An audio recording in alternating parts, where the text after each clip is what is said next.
সেবা কথাটি তো আমাদের ভারতবর্ষের আধ্যাত্মিক পরিভাষায় অতি প্রাচীন। বৈদিক যুগ থেকেই এই সেবার ব্যাপারটি আমরা শুনেছি, বৈদিক ঋষিদের কাছে জেনেছি, এবং তারা সেখানে বলছেন যে সেবাটা কাকে করতে হবে। উপনিষদে তো ঈশ্বরের কথা নেই, ব্রহ্মের কথা আছে, নির্গুণ নিরাকার ব্রহ্মের কথা আছে। সেবাটা কার করব? উপনিষদে বলা হলো সেবা করবে বাবাকে, মাকে, আচার্যকে। এদের কথা উপনিষদের মধ্যে বলেছে। পিতৃদেব ভব, মাতৃদেব ভব, অতিথি দেব ভব, অতিথিকে সেবা করবে। আর আচার্য দেব ভব, আচার্যকে, শিক্ষককে সেবা করবে, মানে শ্রদ্ধা করবে। গীতার মধ্যে ভগবান শ্রীকৃষ্ণ বলছেন, তদ্বিদ্ধি প্রণিপাতেন পরিপ্রশ্নেন সেবায়া। ভগবানকে জানতে হবে, ব্রহ্মকে জানতে হবে, ঈশ্বরকে জানতে হবে কি করে? প্রণিপাতেন, প্রণিপাত মানে প্রণামের দ্বারা, অর্থাৎ নিজেকে সর্বতভাবে বিনম্রভাবে অহংকারকে নির্মূল করে সেবার কাজের সঙ্গে যুক্ত হতে হবে। প্রণিপাতেন পরিপ্রশ্নেন, যদি ঠিকমতো ভগবানকে লাভ করতে চাও বা জ্ঞান লাভ করতে চাও, তাহলে পরিপ্রশ্ন মানে বারবার প্রশ্ন করে করে তোমার জিজ্ঞাসার উত্তর জেনে নিতে হবে আচার্যের কাছ থেকে। তারপরেই বললেন সেবায়া, ভগবানকে লাভ করবে, ঈশ্বরকে সন্তুষ্ট করবে সেবার দ্বারা। সেই সেবা দেখবেন আমরা বলি দেব সেবা, ঠাকুর সেবা, সব বলি না, এখন ঠাকুরের সেবা হবে। এই সেবা মানে আমরা তখন বুঝতাম দেবতার সেবা। এবং উপনিষদের পরিভাষা অনুসারে গুরুজনদের সেবা, যেমন বাবা, মা, অতিথি, আচার্য, তাদের সেবা। কিন্তু এই সেবাকে ধর্মের অঙ্গনে নিয়ে এসে ধর্মের মধ্যে একটি অসাধারণ ব্যঞ্জনা সংযুক্ত করে আধ্যাত্মিকতার একটি মার্গ নতুন উন্মুক্ত করে দেওয়াটা একটি অসাধারণ জিনিস। এটা অবশ্য করেছেন রামকৃষ্ণ বিবেকানন্দ এবং মা সারদা দেবী আধুনিক যুগে। রামকৃষ্ণ বিবেকানন্দ, মা সারদা দেবী যে কাজটা করেছেন সেটি আধুনিক যুগের ঐতিহ্যে একটি নতুন সংযোজন। সেবা আমাদের ছিল, আমাদের আদর্শে, আমাদের ঐতিহ্যে, কিন্তু সেবাকে এমন ব্যঞ্জনায়, এমন দোতনায়, এমন নবগতিতে নিয়ে আসা, এটি রামকৃষ্ণ বিবেকানন্দ এবং মা সারদা দেবীর অবদান। এটা আমাদের মনে রাখতে হবে।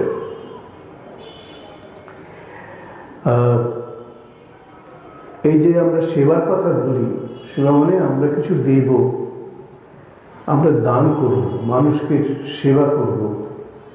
এই সেবা করতে গিয়ে আমাদের মাথায় একটা জিনিস ঢুকে থাকে সাধারণত, সেটি হচ্ছে একজন অসুস্থ লোক, তাকে আমি সেবা দেব, মানে তাকে, এই সেবার মধ্যে যে তাৎপর্য, যে ব্যঞ্জনাটা আমরা বোধ করি, সেটা হচ্ছে সাহায্য করা, সাহায্য করতে হবে। সেবা আমরা করব, কিন্তু সাহায্য, তার তাৎপর্যটা হচ্ছে সাহায্য। স্বামী বিবেকানন্দ বললেন, এই সাহায্য, এই জিনিসটিকে সেবার মধ্যে আনতে পারবে না। সেবা আর সাহায্য কখনো একসঙ্গে থাকতে পারে না। স্বামীজি বললেন, cut out the word help from your mind, তোমার মন থেকে হেল্প অর্থাৎ সাহায্য, এই ভাবনাটাকে মুছে দাও, কেটে দাও। কি ভাব থাকবে? বলে যে ভাবটা থাকবে সেই ভাবটা হচ্ছে সার্ভিস, সার্ভ, হেল্প নয়। You have to serve. Serve কোন ভঙ্গিতে, কোন দৃষ্টিভঙ্গিতে, কোন মানসিকতা নিয়ে আমি সার্ভ করবো বা সেবা করব? স্বামীজি বলছেন, serve in the spirit of worship, worshipping the Lord himself. স্বয়ং ভগবানকে তুমি সেবা করছো, এই ভাব নিয়ে তোমাকে সেবা করতে হবে। Serve in the spirit of worship, Swami Vivekananda বললেন। অর্থাৎ সেবা মানে মানুষকে আমি সাহায্য করব না, আমি মানুষকে ঈশ্বর দৃষ্টিতে তাকে পুজো করব, serve in the spirit of worship. স্বামী রঙ্গনাথানন্দজি মহারাজ এই বিবেকানন্দের ভাবের নব বেদান্তের এক অসাধারণ ব্যাখ্যাতা ছিলেন। তিনি বলতেন, তার অনেক বক্তৃতায় আমরা শুনতাম, যে আমরা সেবা করব মানে পুজো করব, কিন্তু পুজো করব কিভাবে? আমরা কাঁসর, ঘণ্টা, কোষাকুষি, ফুল, বেলপাতা, কমণ্ডলু, গঙ্গা জল ভর্তি করে এসব করে কি পুজো করব? ওয়ার্শিপ যে করব, পুজো যে করব, এসব নিয়ে, এই উপাচার নিয়ে করব? বলছে না, এই সেবার উপাচার আলাদা। স্বামী রঙ্গনাথানজি বলছেন, স্বামী বিবেকানন্দের ভাবকে পরিস্ফুট করার জন্যে বলছেন এই উপাচার আলাদা। বলছে তোমাকে কাঁসর, ঘণ্টা, কোষাকুষি, ফুল, বেলপাতা, তুলসী পাতা এসব নিয়ে করতে হবে না। এই উপাচারটি হবে তোমার নিজের ভাবনা, তোমার নিজের চিন্তা। সেই ভাবনা এবং চিন্তাটি এমনই হবে, সেটাই হবে এই পূজার পুষ্পাঞ্জলি। আমার একবার সৌভাগ্য হয়েছিল স্বামী রঙ্গনাথানন্দজিকে, তখন তিনি ভাইস প্রেসিডেন্ট নন, তখন তিনি হায়দ্রাবাদ মঠের অধ্যক্ষ। তিনি বিড়লাদের আয়োজিত একটি ভাষণ দেওয়ার জন্য কলকাতায় এসেছেন আমন্ত্রিত হয়ে। বেলুড় মঠেই উঠেছেন। বেলুড় মঠ থেকে তিনি আসছেন, এই ভাষণটি দেবেন তিনি গোল পার্কে, রামকৃষ্ণ মিশন ইনস্টিটিউট অফ কালচারে। যেহেতু আমি তখন ইনস্টিটিউট অফ কালচারে ছিলাম, লোকেশনজি আমাকে পাঠালেন বেলুড় মঠে, তুমি মহারাজকে সঙ্গে আসবে, বিড়লাদের গাড়ি যাবে, নিজেও বিড়লা যাবেন ওকে আনতে, তুমি সঙ্গে ইনস্টিটিউট অফ কালচারের পক্ষ থেকে তুমি যাবে। তা আমি গেছিলাম। বেলুড় মঠ থেকে আসছি বিড়লাদের গাড়িতে, বিড়লা আছেন, মহারাজ আছেন, আর আমি আছি। বিড়লা নিজেই গাড়িটা চালাচ্ছেন। মহারাজকে কত শ্রদ্ধা করতেন রঙ্গনাথনজিকে, সেটা আপনারা বুঝতে পারবেন। তো চৌরঙ্গির সামনে এসে গাড়িটা সিগনালে আটকেছে, সিগনালে দাঁড়িয়েছে, রেড সিগন্যাল, গাড়ি এখন যাবে না, সব গাড়ি দাঁড়িয়ে গেছে, আমাদের গাড়িটাও দাঁড়িয়েছে। তখনকার দিনে এয়ার কন্ডিশন গাড়ি খুব বড় বেশি দেখা যেত না, খুব কম।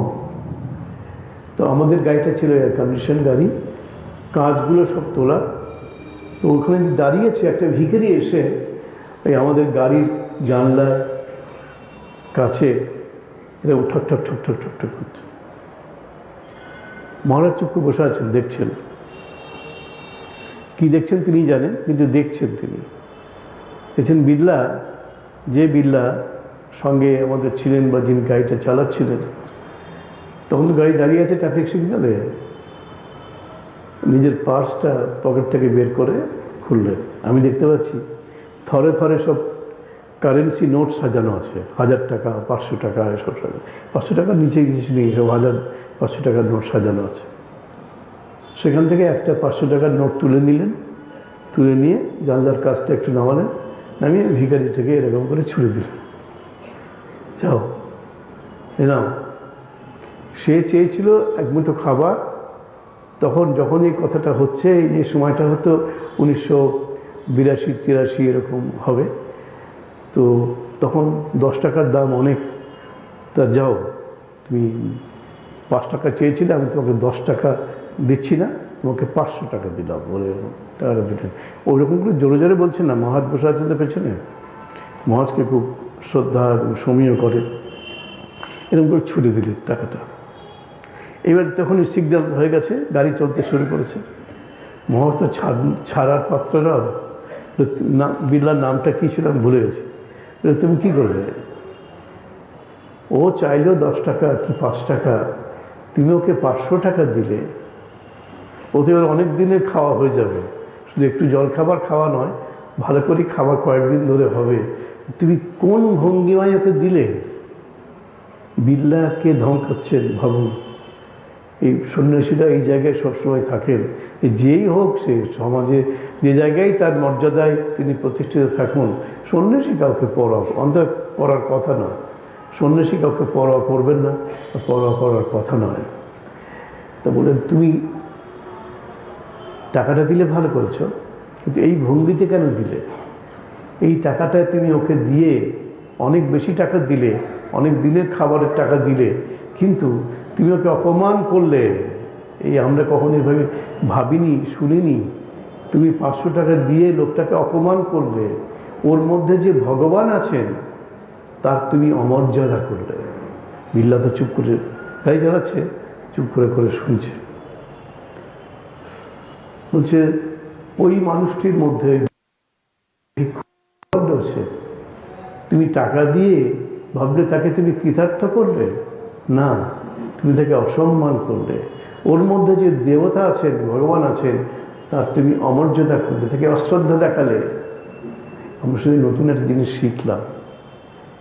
তারপরে মহাজ এসে বক্তৃতা করলেন, অসাধারণ ভাষণ, হিউম্যানিজম অফ স্বামী বিবেকানন্দ। তিনি ভাষণ দিলেন গোলপার্কে, হিউম্যানিজম অফ স্বামী বিবেকানন্দ।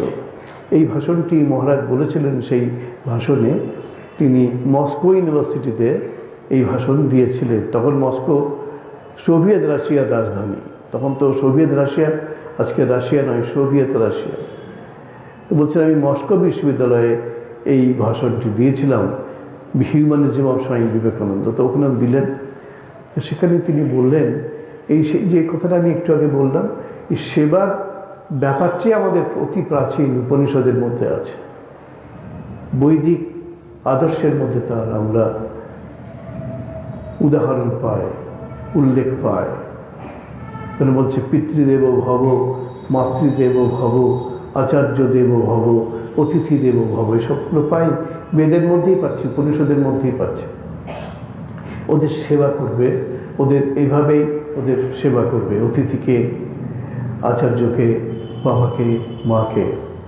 মনে রাখবেন, স্বামীজি ওই আদর্শের অনুকরণে বলছি না, অনুসরণেই বলছেন, দরিদ্র দেব ভব, মূর্খ দেব ভব। তার সঙ্গেই তিনি আরেকটি তাৎপর্য যোগ করে দিলেন, দরিদ্র দেব ভব, মূর্খ দেব ভব। দরিদ্ররাই তোমার দেবতা হন, মূর্খরা তোমার দেবতা হন, তুমি তাদের সেবা করো। এবং মহারাজ বলছেন, সেবা বললে ঠিক স্বামীজির ভাবকে বোঝানো যাবে না, বলতে হবে বর্ষিক, পুজো। কীরকম পুজো? বলতে পুজো মানে ওই কাঁসর ঘণ্টা, কোষাকুষি, ভঙ্গি মা ভাব, তাৎপর্য, দোতনাটা হবে যেন আমি স্বয়ং সাক্ষাৎ ঈশ্বরের সেবা করছি। ওয়ার্শিপিং দি লর্ড হিমসেলফ, স্বামীজি বলছে, ওয়ার্শিপিং দি লর্ড হিমসেলফ। শ্রীরামকৃষ্ণের কথা ভাবুন, লীলা প্রসঙ্গে আছে, স্বামী সরদানন্দজি বলেছেন যে শ্রীরামকৃষ্ণ একদিন, খুব পরিচিত ঘটনা, আমরা সবাই জানি, তার ঘরে বৈষ্ণব ধর্মের কথা আলোচনা করছে। আলোচনা করতে করতে বলছেন, বৈষ্ণব ধর্মে বলা হচ্ছে জীবে দয়া, নামে রুচি আর বৈষ্ণব পূজন। এটাই হচ্ছে বৈষ্ণব ধর্মের মূল কথা, জীবে দয়া, নামে রুচি আর বৈষ্ণব পূজন। চৈতন্যদেবের চরিতামৃতে বলা হচ্ছে, সনাতনকে শ্রী চৈতন্য এই উপদেশ দিচ্ছেন, জীবে দয়া, নামে রুচি, বৈষ্ণব পূজন, ইহা বই ধর্ম নয়, শুনো সনাতন, শ্রী চৈতন্য বলেছেন। তো শ্রীরামকৃষ্ণ এটা বলছেন, বলতে বলতে স্বামী শারদানন্দ লিখছেন, ঘরে অনেক লোক বসে আছে, যে শ্রীরামকৃষ্ণ জীবে দয়া কথাটি প্রথমেই আছে, তো জীবে দয়া, জীবে দয়া, জীবে দয়া কয়েকবার উচ্চারণ করলেন। করতে করতে তিনি বললেন, জীবে দয়া, তুমি কীটাণুকীট, তুমি জীবকে দয়া করবে? এ অসম্ভব, জীবকে দয়া করতে তুমি পারো না,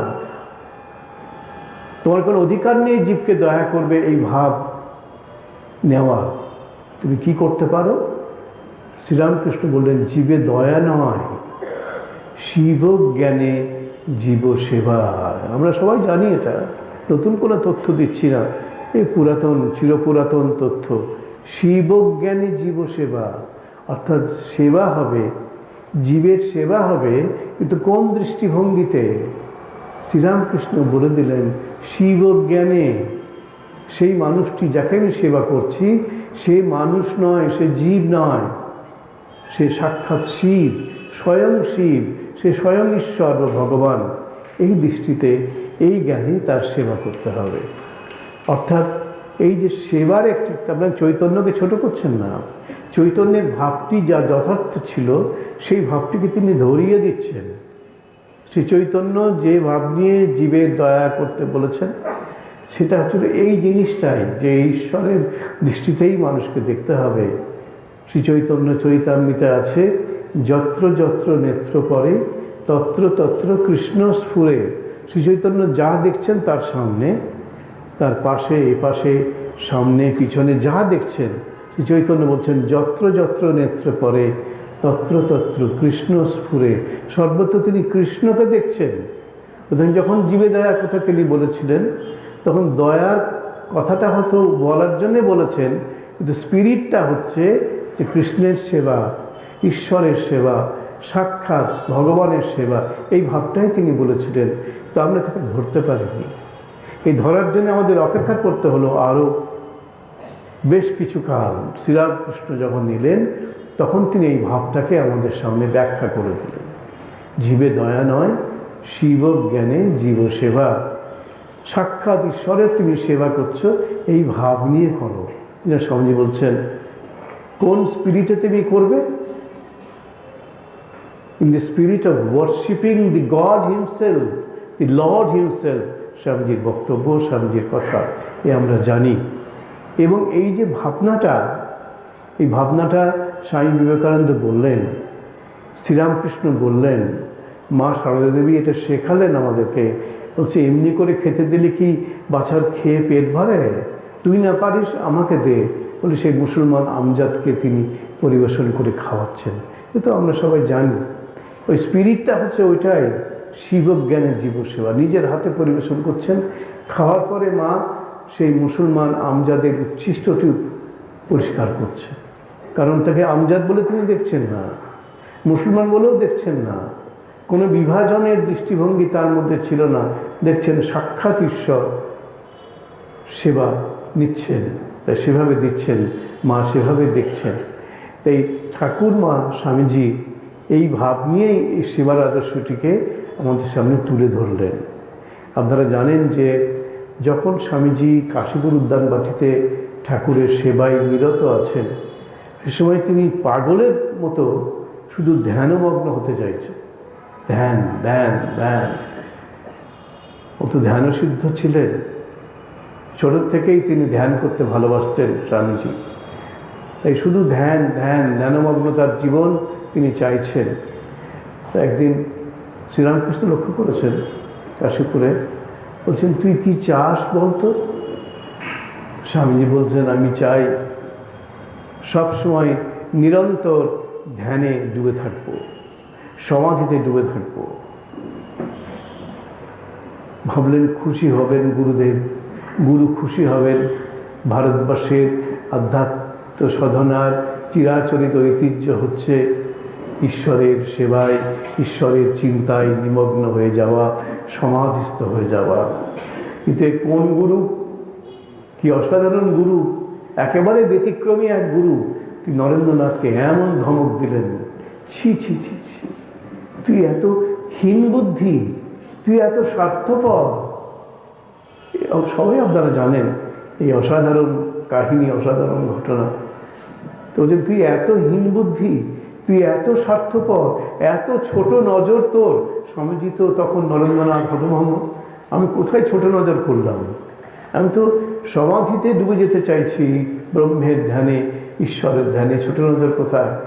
শ্রীরামকৃষ্ণ বলছেন, না রে, অত ছোট নজর করিস নে, ওর থেকেও উঁচু অবস্থা আছে। এ আমরা কখনো শুনিনি, ভারতবর্ষ কখনো শোনেনি, পৃথিবীর কখনো কেউ শোনেনি যে উনি চাইছেন নির্বিকল্প সমাধি, যার কোনো বিকল্প নেই। শ্রীরামকৃষ্ণ বললেন, নির্বিকল্প সমাধি থেকেও উঁচু অবস্থা আছে, কোনো শাস্ত্রে কথা বলেনি। হচ্ছে দক্ষিণেশ্বরের নিরক্ষর ভগবান বলে দিলেন, ওর থেকেও উঁচু অবস্থা আছে।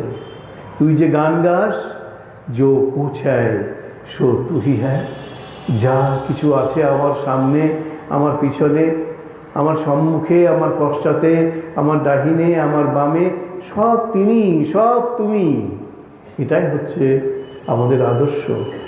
তাই এইটাই স্বামীজিকে শ্রীরামকৃষ্ণ শেখালেন, সর্বভূতে ব্রহ্মদৃষ্টি, সিইং গড ইন এভরিথিং।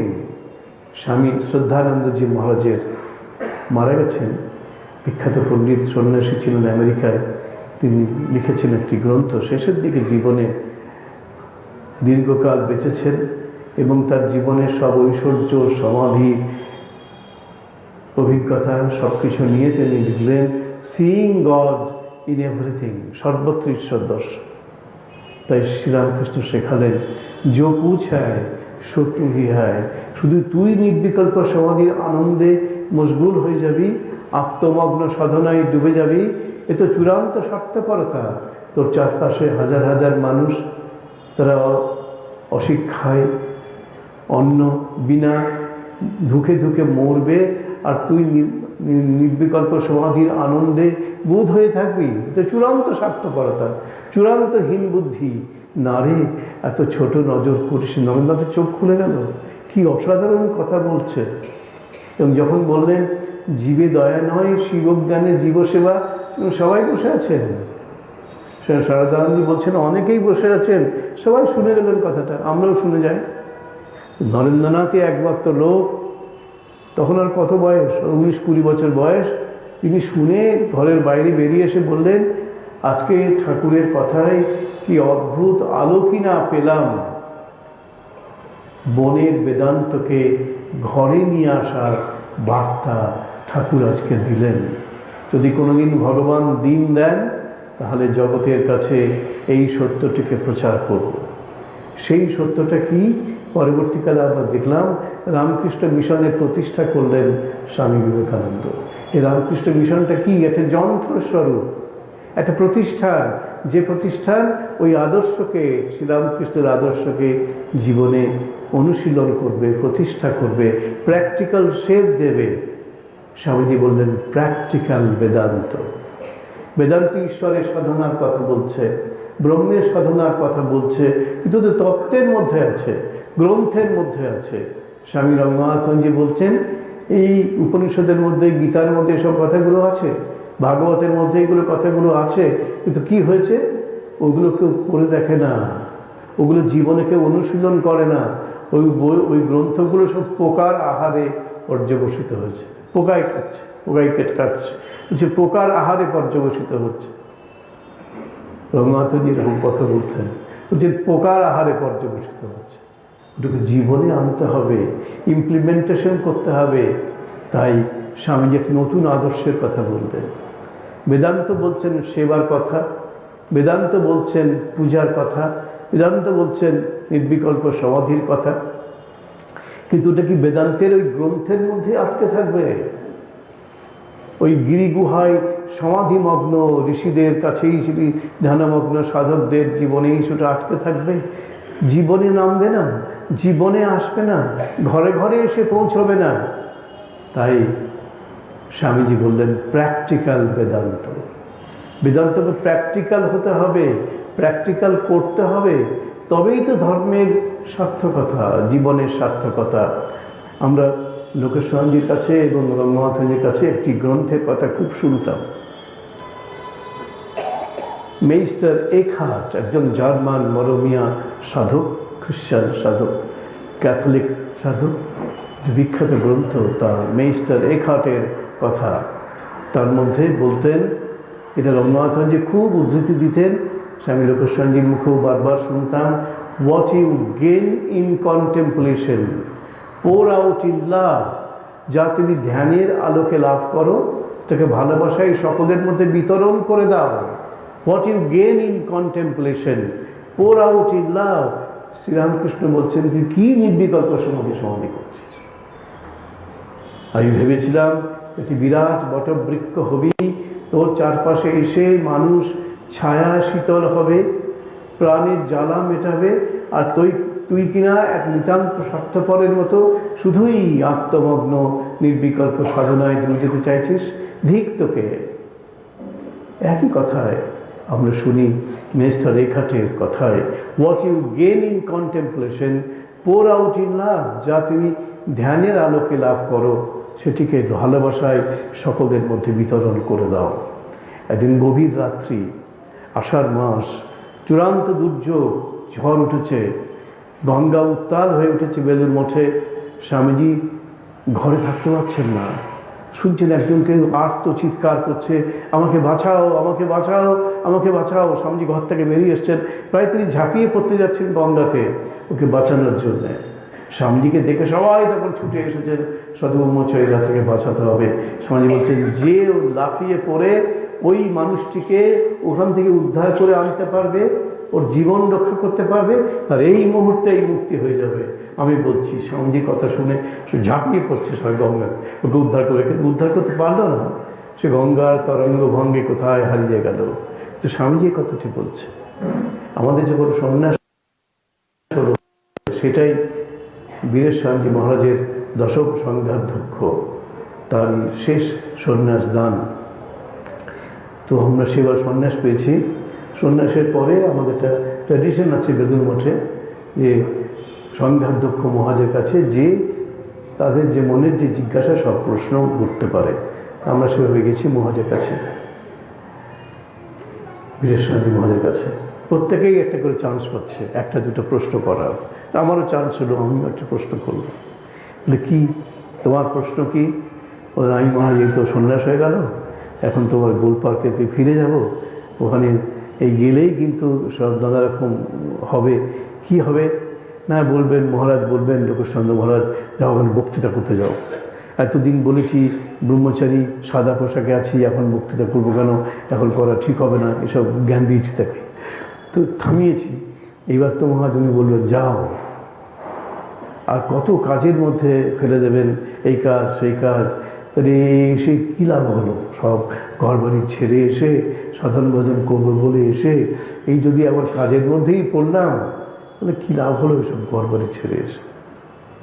মহারাজ গম্ভীর হলেন, বীরেশ স্বামীজি মহারাজ। যে শোনো, তখন তার বয়স প্রায় 92 বছর কি 93 বছর। দীর্ঘ এই জীবনের কত অভিজ্ঞতার সম্ভার তার কাছে জমা হয়েছে। তিনি বলছেন, টেক ইট ফ্রম মি, আমার কাছ থেকে শুনে রাখো, যে তুমি এই যে স্বামীজি এই সেবার আদর্শ দিয়েছেন, কাজের আদর্শ দিয়েছেন, প্র্যাকটিক্যাল স্পিরিচুয়ালিটি আদর্শ দিয়েছেন, এটাই তোমাকে মুক্তির দ্বারপ্রান্তে নিয়ে যাবে। টেক ইট ফ্রম মি, আমার কাছ থেকে শোনো, এটা জেনে যাও, টেক ইট ফ্রম মি। কি দৃঢ়তা তার কণ্ঠে! শীর্ণকায় সন্ন্যাসী, খর্বকায় বেটেখাটে লোক ছিলেন, দুর্বল চেহারা, আর তখন শরীরও ভালো নেই। তখন তিনি বলছেন, টেক ইট ফ্রম মি, আমার কাছে শোনো। এতেই তুমি ঠিক মতো স্বামীজির এই ভাবটাকে নিজের জীবনে প্রয়োগ করতে পারো, এই সেবার আদর্শকে, এটাই তোমাকে মুক্তির দ্বারপ্রান্তে নিয়ে যাবে। মনে আছে সেটা? 100 ভাগ নয়, আরও বেশি, 100 ভাগেরও বেশি যদি কিছু করা যায় বা থাকে, সেটাই হবে যদি তুমি এটাই করতে পারো, এই ভাব নিয়ে যদি কাজ করতে পারো। স্বামীজি এই যুগের নতুন ধর্ম দিয়েছেন, নবযুগ ধর্ম। সেবার আদর্শটিকে স্বামীজি বলতেন নবযুগ ধর্ম। এটাই এই যুগের এবারের ধর্ম। শুধু এইটাকে উল্লেখ করেই মানুষ একদম মুক্তির দ্বারপ্রান্তে পৌঁছে যাবে। আমরা ছোটবেলায় বেলুর মঠে একজন সাধুকে দেখতাম, বহু বছর আগে তিনি প্রয়াত হয়েছেন, প্রবোধ মহারাজ। তিনি লেখাপড়া বেশি শেখেননি, ছোটবেলায় এসেছেন, বেলুর মঠের মন্দিরে কাজ করতেন। ওই মন্দিরের ফুল বাছা, ফল কাটা, এইসব কাজ তিনি করতেন। দীর্ঘ বয়সেও, অনেক প্রাচীন বয়সেও তিনি এই কাজগুলো করতেন। কি নিষ্ঠার সঙ্গে করতেন আমরা দেখেছি। এবং আমরা দেখতাম, লোকে বলতেন উনি এখন ওই ব্রহ্মজ্ঞানের পর্যায়ে চলে গেছে। শাস্ত্র পড়ে নয়, ধ্যান জপ করে নয়, শুধু কাজ করে, সেবার কাজ, সেবা ব্রত, সেবা যোগ করে তিনি এই জায়গায় পৌঁছে গেছেন। লোকে বলছে উনি এখন ব্রহ্মজ্ঞানের পর্যায়ে চলে গেছেন। প্রবোধ মহারাজ, তাকে আমরা দেখতে যেতাম। অসাধারণ একটা জীবন। কাশীতে ছিলেন বনবিহারী মহারাজ। তিনি এমন সুন্দর করে ড্রেসিং করে দিতেন কাশীর হাসপাতালে, লোকের ধারণা ছিল বন বাবা যদি ড্রেসিং করে দেয় তাহলে আর ওষুধ টষুধ লাগবে না, এমনি ভালো হয়ে যাবে, এমনই বিশ্বাস মানুষের হয়েছিল। এবং তাকে লোকে বিশ্বাস করতো এই বলে তিনি হচ্ছেন সচল বিশ্বনাথ। কাশীতে তিনি হচ্ছেন সচল বিশ্বনাথ, যাকে তিনি স্পর্শ করবেন, যার তিনি সেবা করবেন, যাকে তিনি ড্রেসিং করে দেবেন, তার অসুখ ভালো হয়ে যাবে। ভালো হতো কি হতো না সেটা অন্য কোশ্চেন, কিন্তু কথা হচ্ছে মানুষের বিশ্বাস ছিল এটা। এবং এই জায়গায় যে তিনি পৌঁছেছিলেন শাস্ত্রপাঠ করে নয়, ধ্যান জপ করে নয়, শুধু নিষ্কাম কর্মের সাধনায়, যেটি ভগবান শ্রীকৃষ্ণ গীতার মধ্যে বলেছিলেন। মহাভারতের ধর্মবাদের কাহিনীর মধ্যে যার আমরা দৃষ্টান্ত দেখি, এই দৃষ্টান্ত যেটা রামকৃষ্ণ বিবেকানন্দ, মা সারদা দেবী আবার করল।